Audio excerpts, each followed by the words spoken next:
guys, for this video, I'm going to show to you how to get a free NBI clearance through online. So before I start, please subscribe to my YouTube channel. So first step, go to your Google Chrome or browser. Then search for clearance.nbi.gov.ph.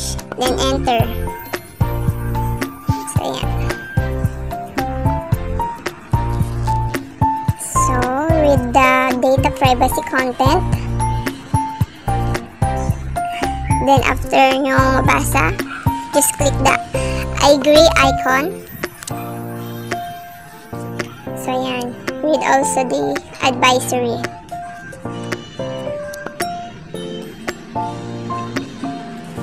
So kailangan itong basahin dahil important din to. So then, click natin. So yan.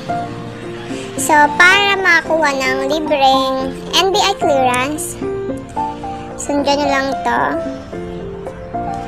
So, punta kayo sa first time job seeker. Click nyo lang. Just read this notice.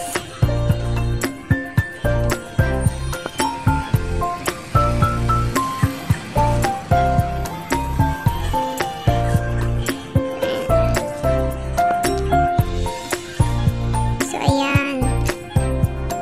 So, next step is fill out this form.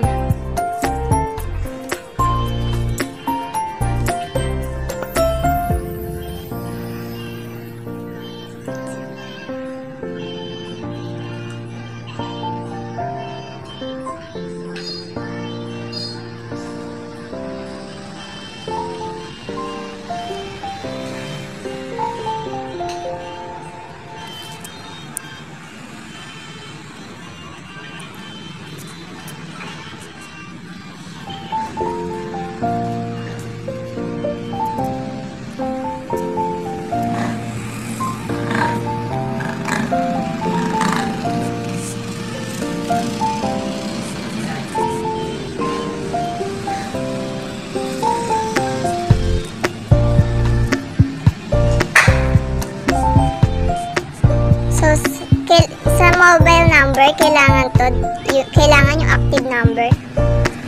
Dahil may mag-send sa inyo na code galing sa NBI for OTP.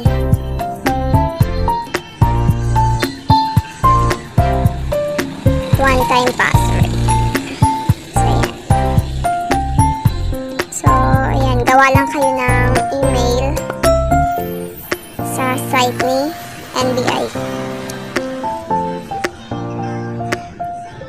So, kunyari yan.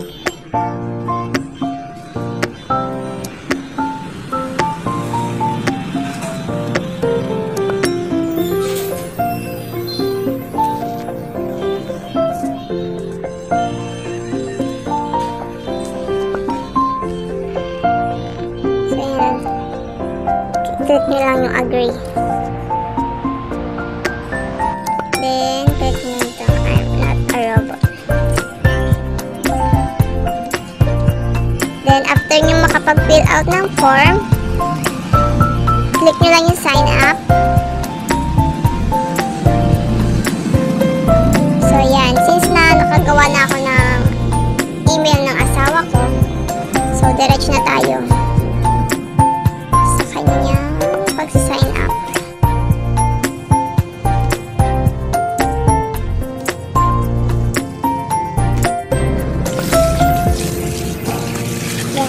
After that, pwede siyang check dito yung mga na-type nyo. Kung may mali man, pwede nyo pa siyang mabago.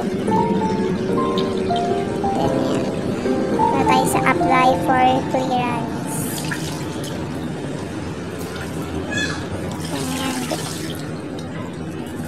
So dito kailangan lang ng ID.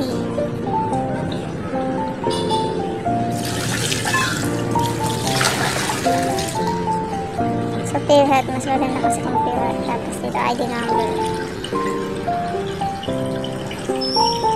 After that, just click the ID icon.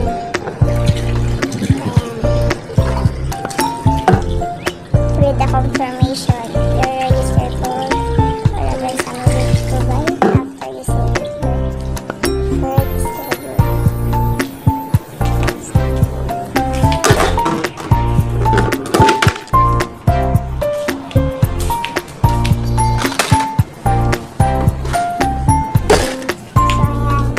Select lang kayo ng branch saan nyo pwede pick up yung free NBI clearance.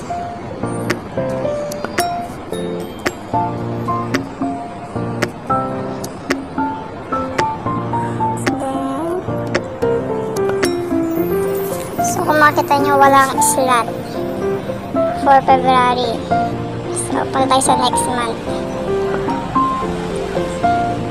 so wala rin. So ayan, April pa.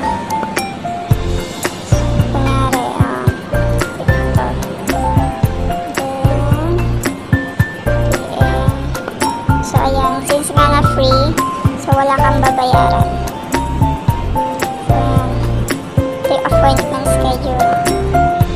After that, click mo to, save to get reference number.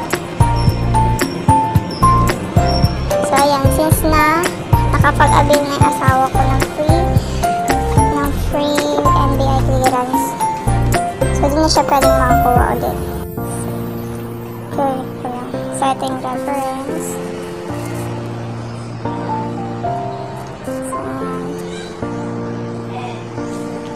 So since nasa cellphone lang kayo nag-online, pwede siyang gawin, pwede kayong pumunta sa desktop sites para makita nyo ng buo yung reference. Yan. Click nyo lang ito, print application form. So yan, click that desktop site. Yan. Click nyo dito sa kulay green na to.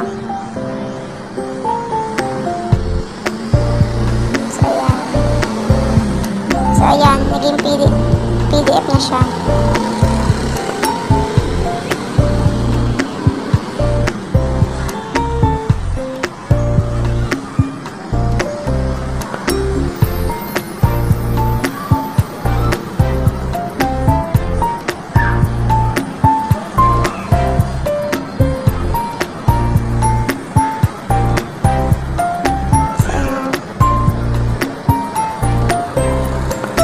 Save nyo for PDF.